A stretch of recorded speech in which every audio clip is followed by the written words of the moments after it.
Hello friends, welcome to our channel MNP knowledge school. तो इस साल का बजट वित्त मंत्री निर्मला सीतारमन जी के द्वारा लोकसभा में पेश हो चुका है। और जब से ये बजट पेश हुआ है तो एक कंफ्यूजन जो आप सभी के अंदर है वो है न्यू टैक्स सिस्टम और ओल्ड टैक्स सिस्टम के बारे में। इस पे आपने सुबह से काफ़ी न्यूज़ चैनल्स पे, इंटरनेट पे, सोशल मीडिया पे कई राय देखे होंगे, समझे होंगे।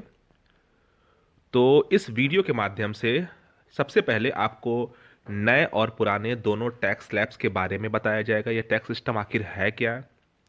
इसके अलावा हमारी कोशिश ये रहेगी कि 10 लाख रुपए तक जिनकी भी सालाना कमाई है उनके लिए कैसे ओल्ड टैक्स जो सिस्टम है वो ज़्यादा फायदेमंद है, उसके बारे में भी आपको बताया जाएगा। यहाँ पे 10 लाख रुपए तक की सालाना कमाई पर कैसे आपको एक भी रुपए टैक्स नहीं देना होगा अगर आपने ओल्ड टैक्स सिस्टम चुना है, उसके बारे में जानकारी दी जाएगी।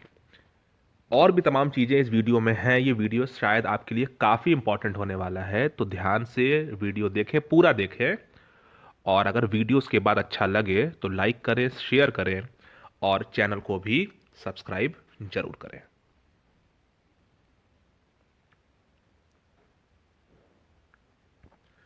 तो जैसा कि आपसे रिक्वेस्ट किया गया है चैनल को सब्सक्राइब करने के लिए, तो सब्सक्राइब जरूर करिए, नोटिफिकेशन के बेल आइकन को भी प्रेस करिए, जिससे कि जब भी इस चैनल पे नया वीडियो आए उसकी जानकारी आप सभी को सबसे पहले मिल जाए।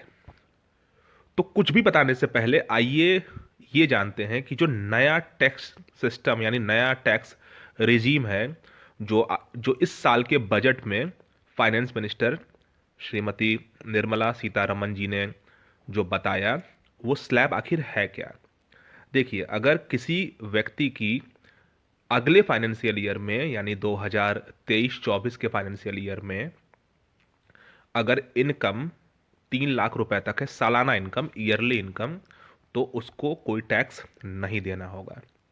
3 से 6 लाख रुपए के बीच में अगर उसकी इनकम है तो 5% टैक्स देना होगा।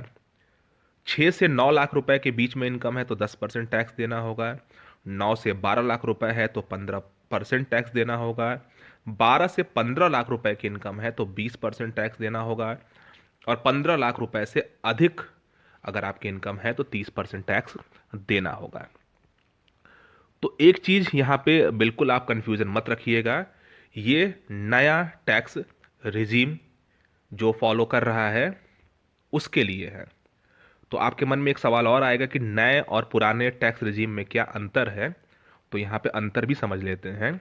देखिए, जो ओल्ड टैक्स रिजीम था जो 2020 तक चलता था, उसमें टैक्स पेयर के पास ऑप्शंस होते थे कुछ इनकम टैक्स में छूट लेने की।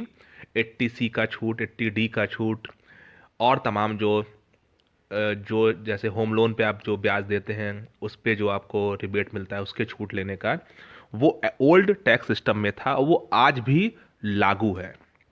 यानी जो लोग ओल्ड टैक्स सिस्टम के मदद से आईटीआर या टैक्स भरते हैं वो आज भी उसका लाभ उठा सकते हैं।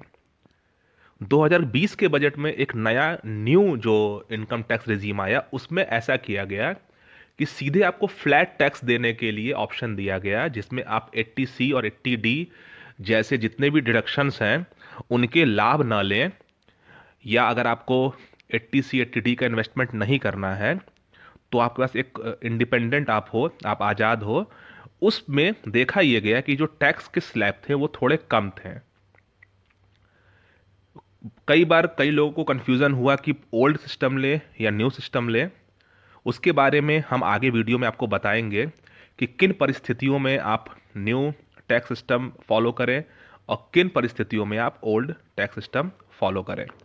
सरकार ने एक बड़ी घोषणा और की कि जो न्यू टैक्स सिस्टम है उसको डिफॉल्ट टैक्स सिस्टम बना दिया, यानी अगली बार जब आप आईटीआर भरने जाएंगे तो ऑटोमेटिक आपके पास ऑप्शन होगा कि आप न्यू टैक्स सिस्टम से ही आईटीआर भरें।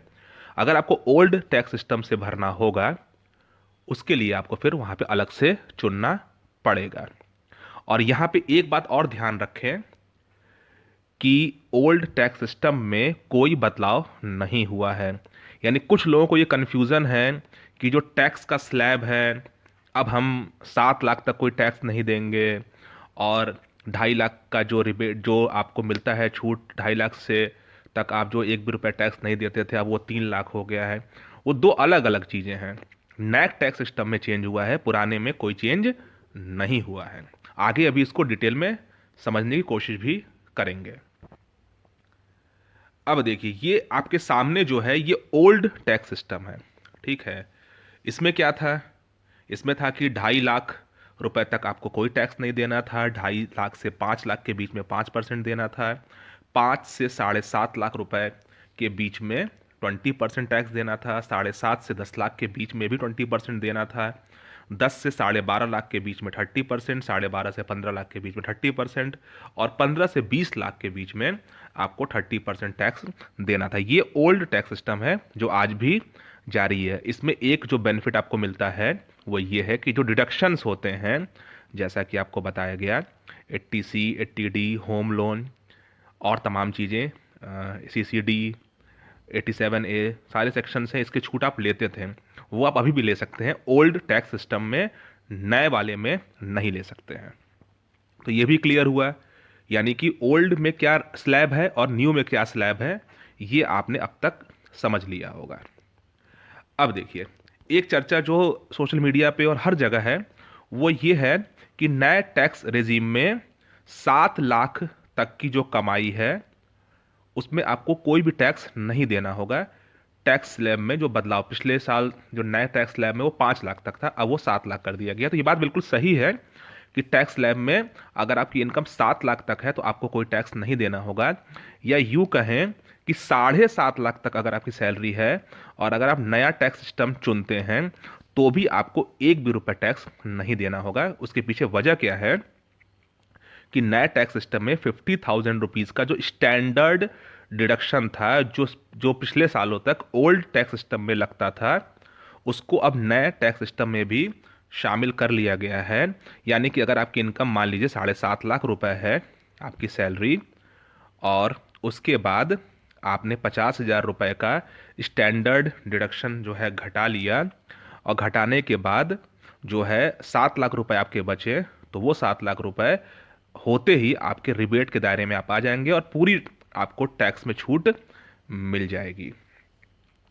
ये ध्यान रखें कि जो स्टैंडर्ड डिडक्शन 50,000 रुपए का है नए टैक्स स्लैब में, ये सिर्फ उनके लिए है जिनकी इनकम सैलरी से हो रही है, यानी जो तनख्वाह पाते हैं। तो यहां तक क्लियर हो गया कि नए टैक्स स्लैब में 7 लाख यानी 7.5 लाख तक की इनकम पे आपको कोई टैक्स नहीं देना। उसके ऊपर का स्लैब आप यहां पे देख सकते हैं। अब आइए इस वीडियो का जो मेन टॉपिक था, जिसलिए आप सब ये वीडियो देख रहे हैं, कि ये जानने के लिए कि कैसे ओल्ड टैक्स रेजीम से अगर आपकी इनकम 10 लाख रुपए है तो भी आपको जीरो टैक्स पड़ेगा, तो उसके बारे में जानते हैं। देखिए, एक चीज़ यहाँ पे ध्यान देने की आवश्यकता है कि ओल्ड टैक्स रेजीम में भी अगर आपकी सैलरी 7 लाख रुपए तक है तो भी आप जो है एक भी रुपये टैक्स नहीं देंगे।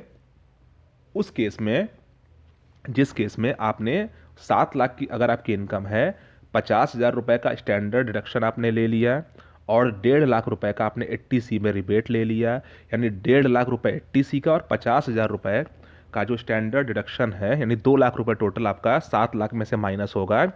और जैसा कि आप यहाँ पे स्लैब देख रहे हैं ओल्ड टैक्स रिजीम का, कि 5 लाख तक अगर आपकी कोई इनकम होगी तो आपको टैक्स नहीं देना होगा।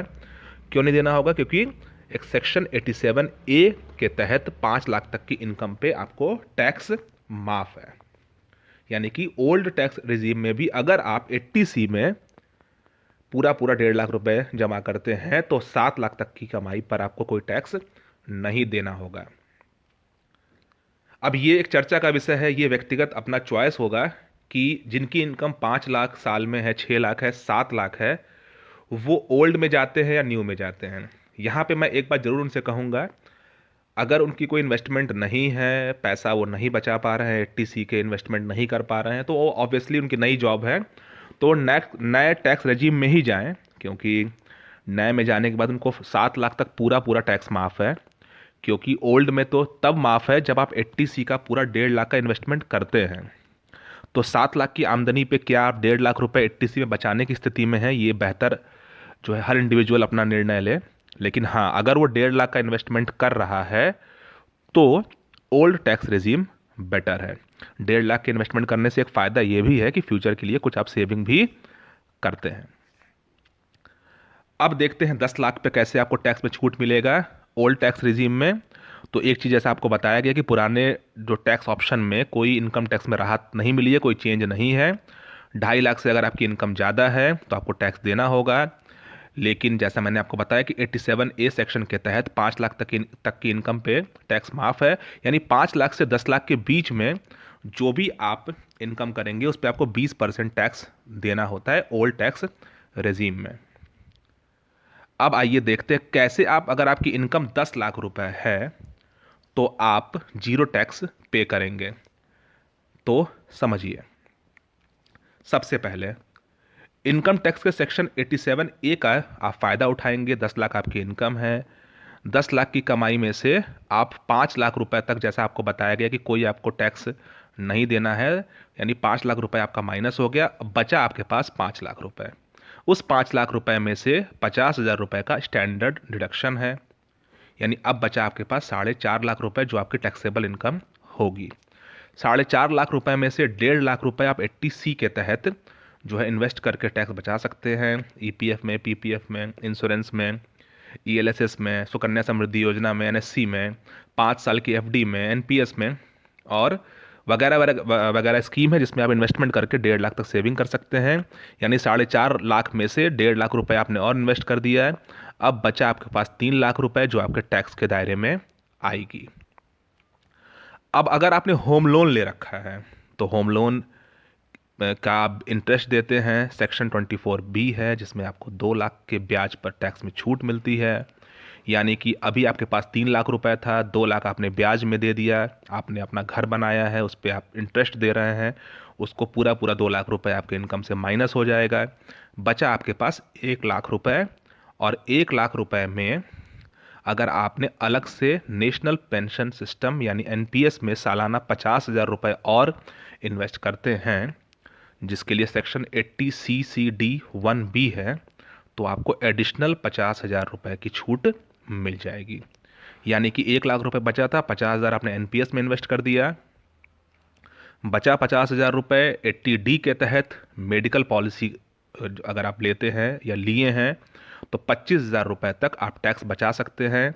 इसमें आप, आपकी पत्नी और बच्चे का नाम होना चाहिए, और अगर आपके माता पिता सीनियर सिटीजन हैं तो उनके नाम पर भी हेल्थ इंश्योरेंस खरीद कर 50,000 रुपए का अतिरिक्त छूट हासिल किया जा सकता है।